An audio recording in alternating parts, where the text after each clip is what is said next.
Last year सितंबर में राहुल एक dentist के पास गए थे अकल दाढ़ के लिए। गए सिर्फ अकल दाढ़ को ठीक कराने के लिए थे, लेकिन कैसे वहां पे उनको ओरल कैंसर डायग्नोस हुआ, उसके बाद क्या उनकी जर्नी थी, कैसे वो एलोपैथी में उन्हें डरा दिया गया कि आपको सर्जरी करानी पड़ेगी, कीमो कराना पड़ेगा, और किस तरीके से वो हमारे पास आए डॉक्टर बीआरसी की टीम के पास, और वर्चुअली उन्होंने घर पे ही रह के खुद को ठीक किया टीम की मदद से और ग्रैड ऐप पे मॉनिटरिंग की मदद से। तो राहुल अपनी स्टोरी आपको खुद बताएंगे। Please Rahul. Hello everyone, I am Rahul from Maharashtra. मैं खुद एक डॉक्टर और मेडिकल परिवार से बिलोंग करता हूँ। मेरे पिताजी एक डॉक्टर है, एमडी होम्योपैथ। मेरे परिवार में ज़्यादातर लोग या तो उनके मेडिकल है या मेडिकल फील्ड से रिलेटेड है, और मैं भी बचपन से हमारा खुद का भी मेडिकल था, उसमें भी बैठते आया हूँ। तो मुझे कभी ऐसा लगा नहीं था कि मुझे कोई इस तरह की बीमारी होगी, और जैसे ही कुछ ऐसा बीमारी होने का कोई वैसे प्रिकॉशन भी हमेशा लेते ही रहते थे।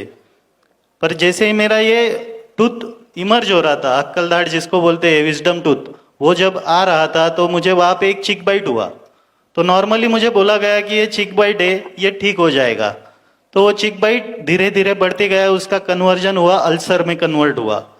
तो मैं डेंटिस्ट को दिखाया। डेंटिस्ट ने मुझे बोला कि आपको ये ऑइंटमेंट लगाना है, ये दवाई लेनी है। मैं वो दवाई लेते रहा, पर मुझे उससे मेरा तकलीफ कम नहीं हुआ, वो बढ़ते गया। और जनवरी में मैंने फिर से अलग डेंटिस्ट को दिखाया। उन्होंने भी मुझे वही बोला कि आपका अल्सर बढ़ते जा रहा है। पर वो बढ़ते बढ़ते इतना बढ़ गया कि उन्होंने फिर मैं जब मार्च में मैं कंटिन्यू कंसल्टेशन में था, फिर भी उन्होंने मुझे मार्च में बताया कि अभी ये बहुत बढ़ गया है, आपको ओरल सर्जन के पास में जाना पड़ेगा, शायद से ये कैंसर में कन्वर्ट हो गया है, ये कार्सिनोमा है। तो जैसे ही उन्होंने बोला कि आपको बायोप्सी कराना पड़ेगा, तो क्या है, हम मॉडर्न डे के बच्चे, इंस्टेंट रिजल्ट मिलना चाहिए, या इसलिए मैं एलोपैथी में ज़्यादा बिलीव करता था। तो मेरे पिताजी खुद होम्योपैथी डॉक्टर होके मैं होम्योपैथी ट्रीटमेंट या नेचुरोपैथी की तरफ में झुकाव नहीं था मेरा। तो फिर जब मैं ऑन्को सर्जन से मैंने कंसल्ट किया, तो उन्होंने बताया कि ये आपको फिर सर्जरी कराना पड़ेगा, ये माउथ का इतना हिस्सा निकालना पड़ेगा, चीक आपका कट करना पड़ेगा। तो तब जाके फिर मैंने कहा कि नहीं, मुझे ये सब नहीं कराना है। तो मेरे पिताजी ने फिर होम्योपैथी ट्रीटमेंट, और मेरे पिताजी पहले से ही डॉक्टर बीआरसी सर का फॉलोअर है, तो सर के प्रोटोकॉल के हिसाब से मेरा डाइट चालू किया, और विद इन 1 मंथ मुझे बहुत अच्छा रिजल्ट मिलने लग गया। क्योंकि मेरा माउथ ओपनिंग इतना कम हो गया था कि मुझे खाना ही नहीं खाते आ रहा था। मैं मई महीने में जूस पे आ गया था, जूस डाइट पे, क्योंकि मुझे सिर्फ जूस ही पीना पड़ रहा था, क्योंकि मुझसे चबाया नहीं जाता था, क्योंकि मेरा माउथ ही ओपनिंग बंद हो गया था, बहुत कम हो गया था। तो उस वजह से ऐसा हुआ। फिर ये डाइट चालू करने के बाद में धीरे धीरे मेरा माउथ ओपन होते गया, और अभी मैं लगभग 1 महीने से बहुत अच्छे से खा पी रहा हूँ।